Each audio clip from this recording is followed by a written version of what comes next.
Ada setengah minuman jus buah-buahan didapati mengandungi alkohol sehingga 5.5% dan ianya dijual secara meluas di pasaraya dan kedai runcit.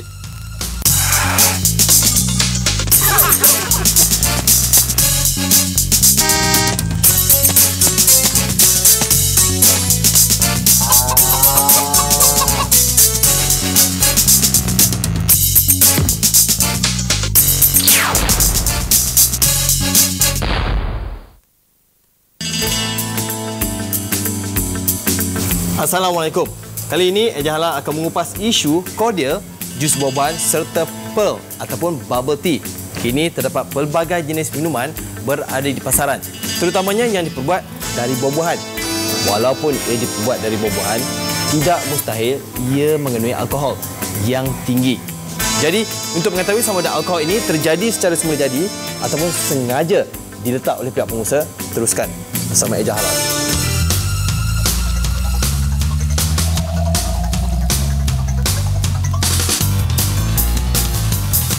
Kini, pelbagai jenis minuman yang terdapat di pasaran.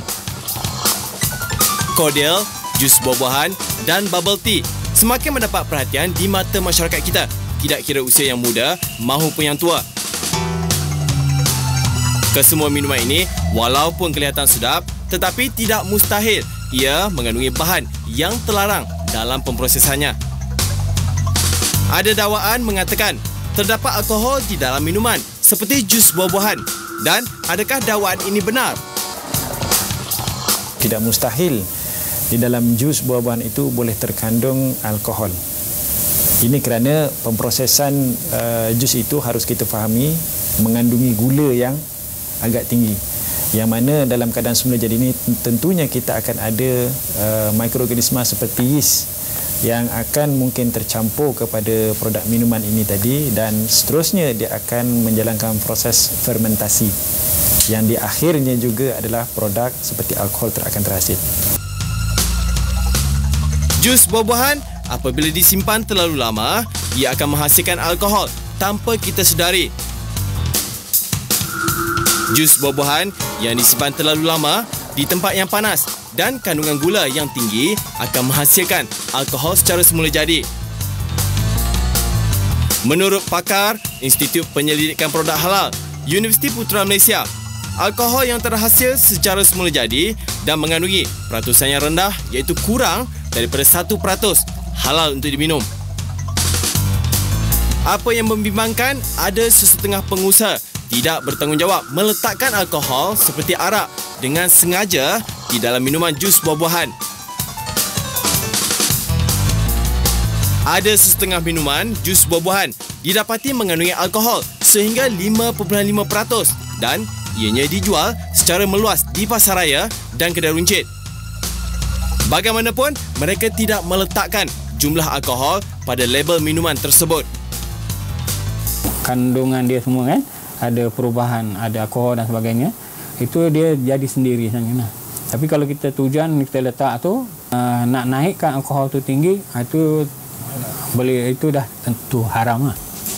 Kira-kira setahun yang lalu, pelbagai jenis minuman yang diperbuat dari buah-buahan yang mengandungi alkohol dijual secara berleluasa di pasaran, dan apa yang membimbangkan ialah kandungan alkohol di dalamnya mencapai 5.5% dan kadar ini boleh dianggap tinggi. Malah label produk tersebut ditulis dengan tulisan kecil menyukarkan pengguna untuk membacanya, dan ini juga merupakan salah satu taktik pengusaha untuk memperdaya pengguna. Oleh itu, berhati-hatilah.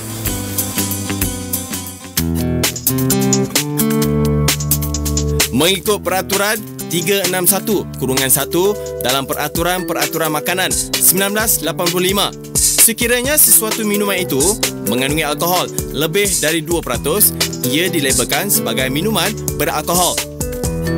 Minuman jus diproses dari buah-buahan, kekacang dan bijirin yang bukan dengan tujuan untuk menghasilkan arak dan mempunyai alkohol di bawah arah 1% adalah boleh diminum.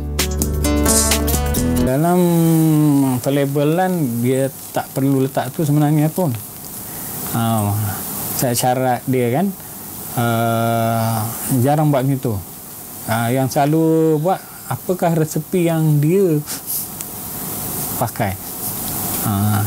Selalunya resepi yang paling banyak dibuat dulu perkataan tu, kemudian diikuti yang paling sedikit. Tapi hasil daripada proses tu, macam tadi alkohol kan, alkohol tu dia bukan letak tapi terhasil kan, tu dia tak tulis.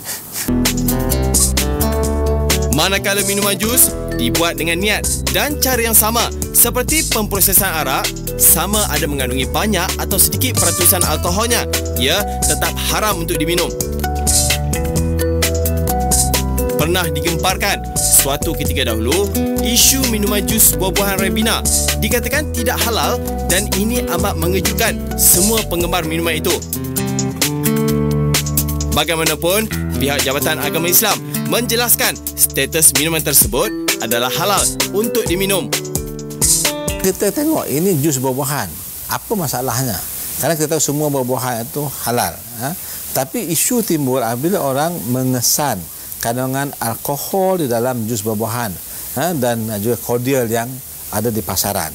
Sehingga akhirnya kita sangat berharap supaya ada pengesahan daripada pihak ketiga, iaitu JAKIM ataupun Jabatan Agama Islam Negeri. Ribena telah mendapat pengiktirafan halal dari pihak JAKIM dan minuman tersebut bebas dari unsur alkohol dan selamat untuk diminum. Pengguna haruslah meneliti terlebih dahulu setiap minuman yang akan anda beli. Pastikan kandungannya bebas dari sebarang unsur, bahan meragukan dan yang paling penting mempunyai logo halal yang diiktiraf oleh pihak JAKIM. Kini semakin ramai pengusaha tidak bertanggungjawab yang hanya ingin memperdayakan pengguna supaya membeli produk mereka. Selepas ini, saksikan keputusan Majlis Fatwa Kebangsaan berkaitan alkohol dalam minuman.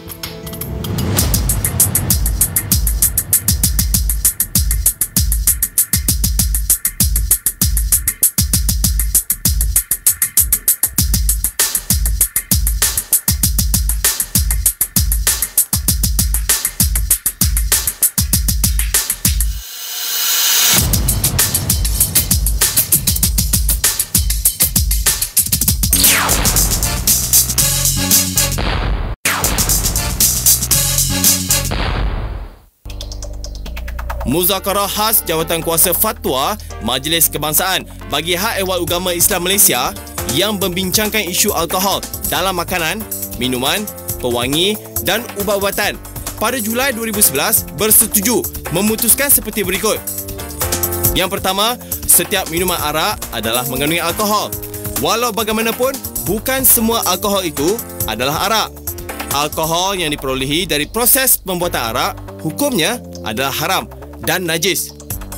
Yang kedua, manakala alkohol yang diperolehi bukan melalui proses pembuatan arak, hukumnya tidak najis tetapi haram, iaitu tidak boleh diminum dalam bentuk aslinya kerana ia adalah racun dan boleh membunuh. Yang ketiga, minuman ringan yang diproses atau dibuat bukan dengan tujuan untuk menghasilkan arak dan mempunyai alkohol di bawah aras 1% adalah harus, iaitu boleh untuk diminum. Yang keempat, manakala minuman ringan yang dibuat dengan niat dan cara yang sama seperti proses membuat arak, sama ada mengandungi banyak atau sedikit alkohol atau alkoholnya disuling, adalah haram untuk diminum. Yang kelima, makanan atau minuman yang mengandungi alkohol secara semula jadi seperti buah-buahan, kekacang atau bijirin serta perahannya atau alkohol yang terkandung itu terjadi secara sampingan semasa proses pembuatan makanan atau minuman adalah tidak najis dan harus, iaitu boleh dimakan atau diminum. Minuman bubble tea seperti ini semakin mendapat perhatian di mata masyarakat kita, tidak kira usia yang muda maupun yang dewasa. Dan minuman seperti ini amat popular di negara luar seperti China, Korea dan Taiwan. Dan kebanyakan pearl ataupun bubble yang digunakan dalam teh ini diambil dari negara tersebut. Dan adakah kerana faktor ini, minuman seperti ini sukar untuk mendapatkan sijil halal dari pihak JAKIM?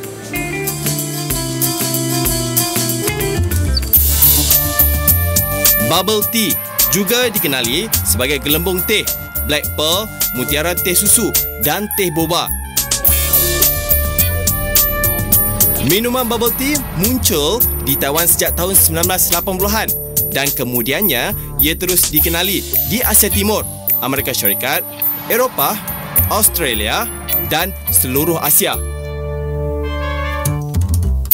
Walaupun minuman ini dicipta di Taiwan 30 tahun yang lalu, bubble tea tetap terus berkembang dan menyebar ke seluruh dunia tanpa henti. Kini, bubble tea telah menjadi satu fenomena kepada semua pengguna. Bubble akan dimasukkan ke dalam produk minuman untuk menambahkan rasa enak pada minuman tersebut. Ini kerana sifatnya yang kenyal dan lembut seperti jeli.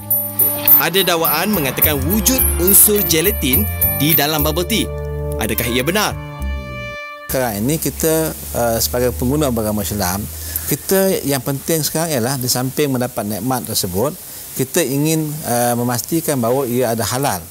Kerana kita dapati bila bubble tea ini, dia memang ada gelembung-gelembung udara di atas yang biasa terdapat dalam minuman-minuman yang mengandungi gas seperti minuman keras. Jadi ini menjadikan persoalan. Gelatin berfungsi sebagai bahan pengemulsi, pemekat makanan, pengental dan bahan pengebu sesuatu produk makanan. Jika sesuatu bahan dicampurkan gelatin, ia akan sentiasa kekal seperti sewaktu dibeli. Jika tiada gelatin, bahan tersebut akan mudah cair dan teksturnya bertukar menjadi kasar. Untuk menjimatkan kos, sesetengah pengusaha menggunakan gelatin dalam menghasilkan bubble. Berat utama di sini adalah sejarah dan latar belakang bahan mentah itu sendiri yang paling asas. Kerana sebagaimana kita sedia maklum, ini boleh mengubah sifat bahan mentah itu sendiri akhirnya. Sumber gelatin terbahagi kepada 3 jenis. Gelatin jenis A adalah dari kulit babi. Gelatin jenis B didapati dari haiwan bovine seperti lembu, kambing dan kerbau. Gelatin jenis C pula berasal dari tumbuhan seperti rumpai laut dan pokok kuzu. Walaupun pengusaha bubble menggunakan gelatin yang diambil dari sumber haiwan bovine seperti lembu dan kerbau, aspek penyembelihannya juga harus diambil kira. Jika cara penyembelihannya tidak mengikut syariat Islam, maka hukumnya adalah haram untuk menggunakan gelatin tersebut. Lazimnya, bubble atau berbola ini dihasilkan menggunakan tepung ubi atau tapioca flour. Persoalannya, merujuk kepada senarai web JAKIM, hanya ada satu sahaja minuman jenis ini mendapat iktiraf halal, iaitu Cool Block. Mengapa ini terjadi? Adakah pengusaha lain memilih jalan selamat dengan tidak memohon sedia halal? Penggunaannya kita tak ambil kisah dan kita tidak bertegas. Akhirnya kita sendiri yang rosak diri kita. Kerana kita meletakkan nasib kita kepada orang bukan beragama Islam yang tidak memahami dan menjiwai ruh Islam itu. Sebab dikatakan bahawa lebih 85% penghasil ataupun pengeluar adalah orang bukan beragama Islam. Bagaimana pula statusnya dengan minuman seumpamanya yang semakin digelai pengguna? Adakah ia halal? Lazimnya bubble tea dibuat daripada tepung ubi atau tapioca flour. Sifat tepung ubi mampu menghasilkan rasa kenyal pada makanan. Jika tepung ubi itu mendapat pengiktirafan halal, bermakna bubble tea itu juga adalah halal untuk digunakan. Selain itu, dalam minuman bubble tea, air batu turut menjadi bahan penting untuk diminum. Jadi, pada pengusaha yang tidak memohon sijil halal, pastikan air batu yang digunakan itu adalah bersih. Air batu juga harus disimpan di tempat yang tidak bercampur dengan bahan terlarang bagi menjamin status halalnya. Oleh yang demikian, penggemar minuman bubble tea mestilah peka terhadap sumber bahan bubble yang digunakan oleh pengusaha dan pastikan ianya mempunyai logo halal yang diiktiraf oleh pihak JAKIM.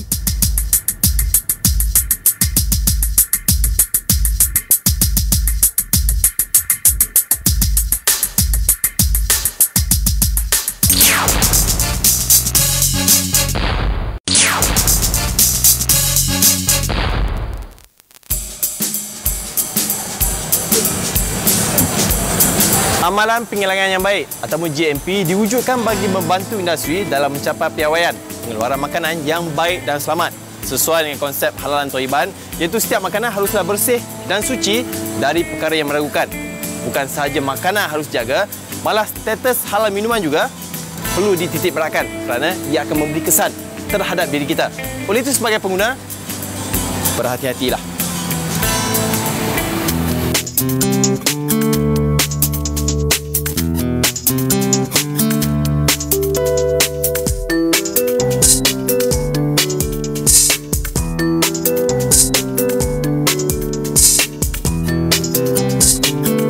Untuk menyiasat isu jus buah-buahan, Eja Halal pergi ke ZY Phyto Tech Industries di Puncak Alam, Selangor. Syarikat ini merupakan pusat pengeluaran produk yang dimiliki sepenuhnya oleh Bumi Putera Islam dan memberi tumpuan kepada pengeluaran produk minuman berasaskan herba dan semula jadi. Syarikat ini mula diusahakan sejak tahun 2007 dan telah diasaskan oleh sepasang suami isteri, iaitu Zaidi Yusof dan Sharifah Emilia Muhammad Ramli. Bahagian besar daripada produk yang dihasilkan di ZY Phyto Tech Industry adalah melalui kontrak manufacturing ataupun penghilangan kontrak, yang mana jenama tersebut dipunyai oleh pelanggan-pelanggan kita. Bahan-bahan yang digunakan di syarikat ini telah mendapat CJ halal daripada pembekal-pembekal ataupun daripada badan halal di negara masing-masing. Dalam tempoh masa 5 tahun, mereka berjaya melebarkan perniagaan di seluruh Lembah Kelang dan mempunyai lebih daripada 30 orang pekerja. Mereka amat memastikan proses pengeluaran produk mereka mematuhi keperluan halalan thayyiban. Segala kelengkapan pengilangan dilengkapi dengan pelbagai kemudahan yang menepati syarat-syarat amalan pengilangan yang baik.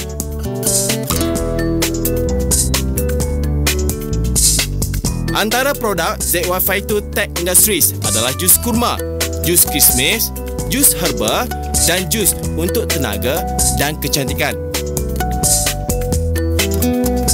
ZY Phyto Tech Industries turut bekerjasama dengan makmal luar seperti CEEPP UTM, Unipack UKM, Doping Control Center USM dan makmal teknologi makanan TPM. Ini untuk memastikan produk keluaran mereka memenuhi piawaian yang telah ditetapkan kerajaan dan mematuhi peraturan Akta Makanan. Eja Halal juga ke salah sebuah cawangan syarikat yang mengeluarkan produk teh bubble yang diiktiraf halal oleh pihak JAKIM, Q-Block di Shah Alam. Sejak mula beroperasi pada tahun 2005, Q-Block kini mempunyai lebih 200 cawangan di seluruh negara. Misi Q-Block pada masa akan datang adalah untuk meluaskan lagi cawangan mereka untuk membuka sebanyak 400 cawangan di seluruh Malaysia. Dengan menggunakan konsep kios, Q-Block mengetengahkan rasa semula jadi daun teh dengan buah-buahan dalam produk bubble tea dan ice blended mereka. Q-Block, mereka amat menyukai Q-Block. Kalau boleh dikatakan kebanyakan pelanggan kami adalah daripada golongan remaja sehinggalah ke golongan warga tua. Q-Block menawarkan 25 perisa bubble tea dan ice blended kepada pelanggan mereka seperti coklat, jagung, strawberry, cappuccino dan juga pisang. Tepung tapioka dimasak hingga menjadi bubble dan digunakan di dalam produk mereka adalah diimport dari Taiwan dan diperakui halal oleh Jabatan Agama Taiwan dan telah diiktiraf oleh pihak JAKIM. Kiranya pihak di luar negara tu mereka tidak mempunyai CJ halal milik negara sendiri, kita tidak akan mengambil bahan tersebut daripada mereka. Kita pastikan apa yang kita ambil adalah yang daripada syarikat yang bertauliah dan yang diiktiraf oleh JAKIM. Pemeriksaan terhadap produk teh bubble dan ice blended sentiasa dilakukan oleh pihak Kublok secara berskala adalah untuk memastikan tahap keselamatan dan kebersihan produk yang mereka keluarkan terjamin halalnya. Bismillahirrahmanirrahim. Ya ayyuhallazina amanu kulu min tayyibati ma razaqnakum washkuru lillahi in kuntum iyyahu ta'budun. Sadaqallahul azim. Kepada pengguna, anda harus berwaspada dan sentiasa teliti terhadap apa yang anda minum. Tidak semua minuman yang sedap dan mempunyai warna yang menarik adalah halal untuk diminum. Sebarang aduan, pertanyaan ataupun semakan, anda bolehlah melayari laman web JAKIM di www.halaljakim.gov.my. Semoga paparan kami kali ini akan memberi manfaat kepada anda dalam memilih barangan yang halal. Dan anda sebagai pengguna, tanggungjawab bukan sahaja terletak di tangan pihak berkuasa, tetapi sebenarnya kuasa memilih ada di tangan anda. Oleh itulah, pilihlah barangan yang suci dan halal. Sesungguhnya mencari halal itu fardu bagi setiap Muslim. Dan jikalau anda ada sebarang komen ataupun informasi, kongsikan bersama kami di Facebook kami. Sehingga berjumpa lagi dalam Eja Halal. Assalamualaikum.